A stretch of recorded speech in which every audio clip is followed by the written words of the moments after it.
অনুশোচনা হচ্ছিল রোদের। কেন যে এভাবে বের করে দিল রাত্রিকে। পরের দিন সকালেই রোদ রাত্রির কাছে গেল। ডাক্তার দেখিয়ে রাত্রিকে বাড়িতে নিয়ে যেতে চাইল রোদ। নিহা বল না ভাইজা, ও আপনাদের অনেক সমস্যা ফেলছে, আর চাই না ও আপনাদের কোনো সমস্যা ফেলুক। রিত্তা, আমি ওকে নিয়ে চলে যাচ্ছি।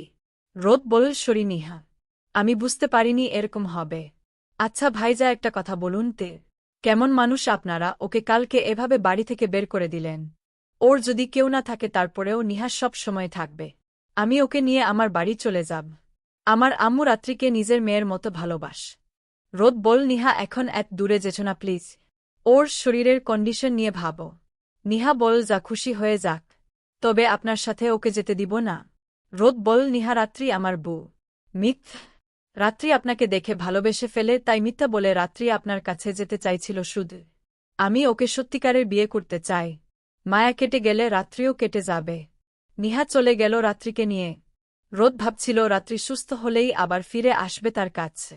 কিন্তু রোদের ধারণা ভুল করে প্রায় 2 বছর কেটে গেল। রাত্রি ফিরল না। নিহা আর আসল না। এমনকি রাত্রি ঋত্যর সাথেও যোগাযোগ রাখল না। সময় জীবনকে নতুনভাবে সাজানো শুরু করলেও রোদের মনের ভিতরে একজনের অস্তিত্ব সব সময় ভেসে বেড়া। রাত্রির পাগলামিগুলোকে আস্তে আস্তে ভালোবাসে রোদ। কিন্তু রাত্রি নেই। 2 বছর পর ঋত্য বল, হ্যালো, কে? আমি নিহে। নিহা, কি তুই? আর রাত্রি কই? রাত্রির বিয়ে কিছুদিন পরে। মানে 2 বছর আগে গ্রামে যেতেই আমার বিয়ে ঠিক হয়। আমি বাড়ি যাওয়ার 1 মাস পরেই আমার বিয়ে হয়ে যায়। রাত্রি খুব হু হুল্লোড় করছিল। যখন আমি চলে যাচ্ছিলাম ও জড়িয়ে ধরে কান্না করে দিছিল। আমি জানতাম না এটাই আমাদের শেষ দেখ। আমার বিয়ের পর রাত্রি নিজের বাড়ি চলে যায়। তারপর আমার সাথেও যোগাযোগ রাখেনি। এখন রাত্রি কোথায়? পরে আমার বিয়ের 6 মাস পর আমি ওর বাড়িতে যাই। জানিস তো ওর মানে? বাড়ি গিয়েও শান্তি পেল না। গিয়ে শুনি ওর বাবা ওকে বিদেশ পাঠিয়ে দিয়েছে। 2 বছর পর আসবে। আমি ফিরে যাই নিজের বাড়িতে। ওর ফোন নম্বরটাও সেদিন পেলাম না। ও বাড়িতে এসেছে 2 বছর পর ও বাড়ি ফিরল। আমার সাথে যোগাযোগ করল গতকাল। বলল ওর নাকি বিয়ে 1 মাস পরে। বিয়েটা আটকাতে হবে। ভাইজা ওকে অনেক ভালোবাস। নিহা বল, জানিস আগের রাত্রি আর এখনকার রাত্রি অনেক তফাৎ। তোকে আমি ঠিকানা দিচ্ছি, তুই আয়। আমি ওর বাড়িতেই আছি। আচ্ছা, আমি ভাইজাকে নিয়ে আসব। ঠিক আছে। ঋত্য ফোন রেখে রোদের রুমে গেল। রোদ বসে বসে গিটার বাজাচ্ছিল। ভাইজা, রাত্রিকে পেয়েছি। সত্যি পেয়েছি। আমাকে নিয়ে চল ওর কাছে। আমি ক্ষমা চাইব ওর কাছে। প্লিজ ঋত, আমি ওকে আবার নিয়ে আসব আমার কাছে। ঋত্য বলল, ভাইজা শান্ত। রাত্রির বিয়ে ঠিক হয়ে গেছে। ও তোর কাছে মনে হয় আসবে না। না, এটা হতে পারে না। রাত্রি শুধু আমার। বিয়েটা আটকাতে হবে ভাইজ। আমার রাত্রিকে কেউ নিতে পারবে না। চল, আমি দেখা করব রাত্রির সাথে। রাতেই রোদা আর ঋত্য রাত্রির গ্রামের উদ্দেশ্যে বের হয়ে গেল। পৌঁছাতে পৌঁছাতে সকাল হয়ে গেল। গ্রামে ঢুকে নিহাকে কল দিল। নিহা আসতেই রোদ আর ঋত্য রাত্রির বাড়িতে ঢুকল। রাত্রির বাবা বল, নিহা কারা এরা? আঙ্কেল, এই হল ঋত, আমরা একসাথেই পড়তাম। আর ঋত্যের ভাইজা রোদ। আচ্ছা, ভিতরে যা। মেহমানদের রেস্ট নিতে বল। আচ্ছা আঙ্কেল। উপরে যেতেই নিহা বলল, ওইটা রাত্রির রুম। রোদ রাত্রির রুমের দিকে যেতে লাগল। কি যাচ্ছে? রাত্রির বাবা কিন্তু খুব রাগী। সেটা দেখেই বুঝলাম। তবে রাত্রিকে অনেক দিন দেখি না। আজ মন ভরে দেখবি। আচ্ছা, তবে সাবধান। ওকে। রোদ রুমের দরজার হাত দিতেই দরজা খুলে গেল। রুমে ঢুকেই দরজা ভিতর থেকে লক করে দিয়ে রাত্রির বিছানার কাছে এগিয়ে আসল। রাত্রি ঘুমোচ্ছে। রোদ পাশে এসে বসল। চুলগুলো মুখের উপর আসতেই হাত দিয়ে কানের কাছে গুজে দিতেই রাত্রি একটু নড়ে উঠল। রোদ আপন মনে দেখে যাচ্ছিল রাত্রিকে, কিন্তু বেশিক্ষণ পারল না। ঘুম ভেঙে গেল রাত্রির। রোদকে দেখেই অবাক হয়ে গেল। স্বপ্ন দেখছে না তো সে? নিজের চোখকেও বিশ্বাস করতে পারছিল না। ভয় পেয়ে চিৎকার দিতে যেতেই রোদ রাত্রির মুখে হাত দিয়ে ফেল। চুপ চুপ, ছাড়ছি, তবে চিৎকার দিবা না। রাত্রি মাথা নাড়তেই রোদ ছেড়ে দিল রাত্রিকে। এখানে আসলে কেন? তুমি আমাকে মিস করছিলে তাই? একদম না। একদম হ্যাঁ। চলে যাও এখান থেকে। না, যাব না। ভাবে তুমি? না, ভালোবাসি তোমায়। অভিনস করবা না। আমাকে দেখে এখন আর ক্রাশ খাও না বুঝি? আমার চোখের সামনে থেকে সর। না, যাব না। দেখো রোদ, আমার বিয়ে কয়েকদিন পরে। কেউ এখানে তোমাকে দেখলে আমার বিয়ে ভেঙে যাবে। রোদ বলল, আমি করে নিব। রাত্রি বলল, আমি রাজি না। আচ্ছা, একবার বলো আমাকে ভালোবাসো না। রাত্রি বলল, আমি জানি না। এই একটা কথা বললেই চলে যাব। আর কখনো আসব না। রাত্রি বলল, তুমি চলে যা। আমার চোখের দিকে তাকিয়ে একবার বলো ভালোবাসো না। বিশ্বাস করো কখনো আসব না আমার ভালোবাসার অধিকার নিয়ে। হঠাৎ করেই দরজায় কে জানি নক করল। রাত্রি ভয় পেয়ে গেল, কিন্তু ভয় দূর করে নিহা রাত্রিকে ডাক দিল। রাত্রি এসে দরজা খুলে দিল। তোর মা আসছে, রোদ যাও প্লিজ। কেন কথা বলো না? চলো ভাইজ। রাত্রির আম্মু বলল, আরে রোদ যে। হুম একটু আসছি ওর কাছে আড্ডা দিতে। রাত্রির আম্মু বলল, আচ্ছা রুমে যা। নিহা রোদকে নিয়ে চলে গেল। চলে যাওয়ার সময়ই রোদের কানে আসলো রাত্রির আম্মু বোকাবকি করছিল রাত্রিকে। রোদ বাইরে যেতেই রাত্রিকে থাপ্পড় মারল রাত্রির রোদ আসতে চাইলে নিহা হাত ধরে ইশারায় নিষেধ করল। রোদ রুমে গিয়ে বিছানায় বসে গেল। মুখ দেখে স্পষ্ট বুঝা গেল রোদ রেগে আছে। রিত্য বল, ভাইজা কি হয়েছে? ভাইজা ওর আম্মু এরকমই। বললাম না ওর মা নেই, তাই বলে এত বড় মেয়ের গায়ে হাত তুলবে? রাত্রিকে ওর আব্বু এই কারণেই বিদেশ পাঠিয়ে দিয়েছিল, ওর সৎ মায়ের অত্যাচার থেকে বাঁচানোর জন্য। আমি নিয়ে যাব আমার ভালোবাসাক। শুধু ওকে রাজি করাও প্লিজ নিহ। আচ্ছা দেখি চেষ্টা করে। রাত্রির ভাই বোন নেই, ওর সৎ মায়ের একটা মেয়ে আছে নাম সন্ধ্যা। অনেক দুষ্টি, তবে রাত্রিকে অনেক ভালোবাস। সে ইন্টারে পড়ে। আচ্ছা কি এখন সে আছে? তোমরা অনেক ভোরে আসছ তো ও মনে হয় ঘুমাচ্ছে। আচ্ছা আমি একটু রাত্রিকে দেখে আসি। ওকে। রিত্য বের হয়ে রাত্রির কাছে গেল। রাত্রি ফ্রেশ হয়ে এসে বসল। গালে থাপ্পড়ের দাগ বসে গেছে। কেমন আছিস রিত? জড়িয়ে ধরল রাত্রি রিত্যকে। দুইজনেরই চোখ দিয়ে পানি ছড়ছে খুশিতে। অনেক দিন পর দেখলাম তো কি। জানিস অনেক মনে পড়ত তোক। তার জন্য তো যোগাযোগেই রাখলি না। আমি আমার ডায়েরিটা বাড়িতে রেখে গেছিলাম। তোদের ফোন নম্বরও আর নিতে পারিনি। তবে এটা সত্যি আমিও চাইনি আমি আর মিথ্যে কিছু অতীতের সামনাসামনি হো। তারপরেও আমি রোদের সামনাসামনি হয়ে গেলাম। ভাইজা তোকে সত্যিই অনেক ভালোবেসে ফেলছে। আমি আর চাই না এস। আমার বিয়ে ঠিক হয়ে গেছে। এটা করিস না প্লিজ। তুই ভাইজাকে ভালোবাসিস? হুম ভালোবাসি, কিন্তু আমি চাই না কারো জীবনের সমস্যা হতে। সন্ধ্যা বলল, আপু আপু শুনে না। বল কি হয়েছে? আপু আমি না ক্রাশ খাইছি। কার উপর? আয় আমার সাথ। সন্ধ্যা রাত্রিকে নিয়ে সামনের বারান্দায় এনে রোদকে দেখাল। রাত্রির পুরো শরীর রাগে জ্বলছিল। ইচ্ছে করছিল সন্ধ্যাকে কয়েকটা থাপ্পড় মারতে। আপু কি বিড়বিড় করছিস তোর মন্ডু? ছেলের দিকে তাকাস কেন? চুপচাপ রুমে যা। বকছিস কেন? ছেলেটাকে দেখ সুন্দর না? হুম কিউট তো আছে। তোমার বোনটাকেও একটু বুঝা। কি? ধরো ওই কিউট ছেলেটা তোমার জিজু হলে কেমন হয়? আমি ক্রাশ খাইলাম আর জিজু বলে ডাকতে হবে?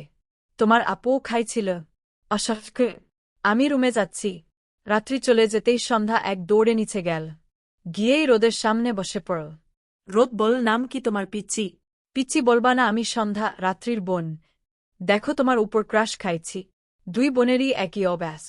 এখন বলো তোমার আপুকে ম্যানেজ করব কিভাবে? এক বক্স চকলেট গিফট করো, আপু হ্যাপি। সেটা না। রাগ কমাবো কিভাবে? রাগ এত সহজে কমানো যায় না তার। চেষ্টা করো তুমি। হয়ে যাবে। জিজু হিসেবে আমাকে কেমন লাগবে? পারফেক্ট। আচ্ছা তাহলে রাগ ভাঙ্গিয়েই ছাড়ব। আমিও আছি তোমার সাথ। কিন্তু আমাকে চকলেট খাওয়াতে হবে। ঠিক আছে রাজি আমার মিষ্টি শালিক। আমি এখন আসছি। কি যা, সকালে কোচিং ক্লাসে যেতে হয়। ওকে যা। তুমি চেষ্টা করে যাও জিজু। তবে আমার আম্মুর থেকে সাবধান। তোমার মতো শালিকা থাকলে সব পারব। আমি তোমার দলে আছি। ওকে। সন্ধ্যা চলে গেল। রিত্য বলে উঠল, একজনকে পেয়েছিস তাহলে নিজের দলে? হুম তারপর দেখি কি করা যায়। ঠিক আছে দেখ। প্রায় 11টার দিকে রাত্রির রুমে অনেকগুলো গোলাপ নিয়ে রাখল রোদ। রাত্রি রুমে ঢুকে গোলাপগুলো পেল। রাত্রি ভাবছিল সন্ধ্যা রেখে গেছে ফুলগুল। রোদ বল, এই যে গোলাপগুলো লজ্জা পাবে এভাবে দেখো না। তুমি আবার কেন আসছ? ফুল তো দিলাম কিন্তু ভালোবাসি বলা হয়নি, তাই বলতে আসলাম। তাহলে তুমি জি মোড়াং। রাত্রি ফুলগুলো ছুড়ে মারল। রাত্রির রাগ দেখেই রোদ ভয়ে পালাল। বিকেলেই সবাই মিলে ঘুরতে বের হল। রাত্রি রাজি হচ্ছিল না। সন্ধ্যারিত্য আর নিহা মিলে রাজি করাল। রাত্রি হাঁটছে আর গ্রাম দেখাচ্ছে। রোদ সবার ছবি তুলতে ব্যাস। বিশেষ করে রাত্রির ছবিই তুলে চলছে রোদ। হঠাৎ করেই কেউ একজন এসে রাত্রির চোখ ধরল। কিছুক্ষণ পর চোখ ছেড়ে দিয়ে সামনে এসে দাঁড়াল। কেমন আছো রাত্রি? কে তুমি? আমাকে চিনো না? চিনি না। 1 মাস পরেই তোমার সাথে আমার বিয়ে। ওহ তুমি? তা কেমন আছ? ভালো। বাড়িতে চল। না এখন যাব না। একবারে বিয়ে করার দিন যাব। তাহলে এই সেই ছেলে? আচ্ছা রাত্রি চলো আমার সাথে। কি ঘুরতে যাব একটি? না আমি যাব না। কেন আমার ফ্রেন্ডসরা কিছু চিনে না? তাদের বাড়িতে নিয়ে যেতে হবে। তাদের জন্য তো সন্ধ্যা আছে। তুমি আমার সাথে আসো রাত্রি। যাব না বললাম তি। আমি তোমার আম্মুকেও বলে আসছি তুমি যাবে। তুমি যাবে মানে যাবে। রাত্রিকে টেনে নিয়ে চলে যেতে নিলে রোদ আটকায় রোহানকে। রোদ বল এভাবে জোর করে তুমি রাত্রিকে নিয়ে যেতে পারো না। আমার বউ আমি যা খুশি করব তাতে তোমার কি? ও রাজি না আর ও তোমার বউও না। যখন হবে তখন দেখা যাবে এখন তুমি ওর হাত ছাড়। যদি না ছাড়ি। ছাড়তে হবে। ছাড়ব না। রোদ রাত্রির হাত রোহানের হাত থেকে ছাড়িয়ে দিতেই রোহান রোদকে মারতে আসতেই রাত্রি দুইজনের মাঝখানে এসে দাঁড়াল। দুইজনেই থেমে গেল। রোহান গুলি করতে গেল রোদকে। দুইজনেই থেমে গেল। রাত্রি সরে যাও রাত্রি বল তুমি এটা করতে পারবে না রোহান। আমি রোদকে ভালোবাসি। সব সময় ভালোবাসবে। ও আমার প্রথম ক্রাশ বা প্রেম যা খুশি বলো সব রোদ। রোদ রাত্রির কথায় অবাক হয়ে গেল। রোহান হাসতে শুরু করল। রোদ বল অনেক হেল্প করলি তোর মতো ফ্রেন্ড থাকা ভাগ। বলেই রোহানের সামনে গিয়ে রোহানকে জড়িয়ে ধরল রোদ। রাত্রি অবাক হয়ে গেল। সন্ধ্যা ঋতু দুইজনেই হাসছে। তাহলে আপনার মনের কথা মুখে আসল। এইগুলা ঠিক না। সন্ধ্যা বল এটাই ঠিক। রোদ বল শালিকা খুশিতে। খুব খুশি। ঋতু বল রোহান এত ভালো অভিনয় জানো পুলিশ অফিসার না হয়ে অভিনেতা হলে ভালো হতে। রোহান বলল আমার জবটাই ঠিক আছে। অভিনয় তো রোদের জন্য করলাম। তা ভাবি আপনার রিয়েল জামাই 3 দিন আগে রাতে একটা মেয়েকে ধর্ষণ করে খুন করে। বর্তমানে জেলে ঢুকাইছি। কিন্তু তাকে বেশি দিন রাখতে পারব না। আর কয়েকদিনের মধ্যেই এখান থেকে পালিয়ে বিয়ে করে ফেলেন। রাত্রি বলল আব্বু আম্মু এই রকম একটা ছেলের সাথে আমার বিয়ে ঠিক করল। রোহান বলল আপনার আব্বু কিছু জানেন না মনে হয়। তবে আপনার আম্মু সব জানে। আর ছেলেটা যে জেলে তাও জানে। সন্ধ্যা বলল আপু তুই এখনই চলে যা। আম্মুর সন্দেহ হলে বাড়ি থেকেও বের হতে পারবি না। রোদ বলল রাত্রি আমাকে ক্ষমা করে দা। আর কখনো তোমার চোখের পানি ছড়তে দিব না। প্রমিস করছি রাত্রি। রাত্রি রোদকে জড়িয়ে ধরে কান্না করে দিল। রাত্রির সব অভিমান চোখের পানির সাথেই শেষ হয়ে যাচ্ছে। ঋতু বল ভাইজা যেতে হবে আমাদের। সন্ধ্যা হলো অনেক ভালো থাকিস আপ। দেখিস আমি আব্বুকে বুঝাবো স। রাত্রি বল ভালো থাকিস তুই। রাত্রিকে নিয়ে বাড়িতে ফিরে আসলো রোদ। রোদের বাবা মা একদিন পর রাত্রিকে ফিরে পেয়ে খুব খুশি হল। রোদের মা বল সত্যি সত্যি তাহলে চলে আসলে তুমি। মা আমার এখন আর কেউ নে। আমাকে মেয়ের মত দেখবেন তে। তুই তো আমার মেয়ে। বলেই জড়িয়ে ধরল রাত্রিকে। সবাই খুব খুশি একদিন পর রাত্রিকে ফিরে পেয়ে। 2 দিনের মধ্যেই ছোটখাটোভাবে বিয়ের আয়োজন করে ফেলল রোদের বাবাম। বিয়ের দিন ঋতু বল ভাইজা কেমন লাগছে? তোরে তো পেতনির মতই লাগছে। আমি না রাত্রিকে দেখ। রাত্রিকে সব সময় ভালো লাগে। পড়ি না দেখলে ওরে দেখ। আমি পেতনি আর রাত্রি পড়ি। দাঁড়া তোকে আজকে। রোদের মা বল থামাতো তোদের মারামারি। চলো রাত্রি তুইও চল রোদ। ঠিক আছে। পেপারগুলো সামনে দিতেই কারোর ডাকে রাত্রি দরজার দিকে তাকাল। রাত্রির বাবা আর সন্ধ্যা দাঁড়িয়ে আছে। রাত্রি দৌড়ে গিয়ে জড়িয়ে ধরল রাত্রির বাবাকে। রোদ বল এটা তোমার জন্য সারপ্রাইজ। রাত্রি বল বাবা আমাকে ক্ষমা করে দা। না রে মা আমার ক্ষমা চাওয়া দরকার। আমি তোর মন কখনো বুঝার চেষ্টা করিনি। কখনো বলিনি তোর কি চাই। চল সময় পেরিয়ে যাচ্ছে। বিয়েটা হয়ে যাক। বাবা তোনার আপত্তি নেই সন্ধ্যা বল রোদ ভাইজা আর আমি কালকেই বাবাকে সব বলে দিয়েছি। আপত্তি থাকার কথাই নাই। ঝামা। বিয়েটা হয়ে গেল রাত্রি আর রোদের। শেষ পর্যন্ত রাত্রি রোদকে নিজের করে পেয়ে খুব খুশি সে। সবাই খাওয়া দাওয়া শেষ করতেই রাত্রির বাবা চলে যেতে চাইল। রাত্রির বাবা বলল আমি চাই সব সময় তুই এমন হাসি খুশি থাকিস মা। সন্ধ্যা বল বাবা তুমি তো আপুর খুশি থাকার কারণটাই আপুকে দিয়ে দিচ্ছে। ওই যে রোদ ভাইজাকে আপু প্রায় 3 বছর ধরে ভালোবাস। আজ আপন করে পেল। চল বুড়ি এবার বাড়ি যাব। আর তোকেও বাড়ি থেকে বিদায় দিবে। বাবা আজকে থেকে যান। ওর মাকে বলে আসিনি আর আমি চাই না রাত্রির মা তোমাদের জীবনে এসে কোনো সমস্যা করুক। রাত্রি বল চলে যাবে বাবা আবার আসবো রে মা। তুই অনেক ভালো থাকি। চলে গেল রাত্রির বাবা আর সন্ধ্যায়। সন্ধ্যাকে অনেকক্ষণ বুকে জড়িয়ে রাখল রাত্রি। সন্ধ্যা বলল আপু এত কাঁদিস না। তোর মেকআপ নষ্ট হয়ে যাচ্ছে। ভালো থাকিস আর ভালোভাবে পড়ালেখা করিস।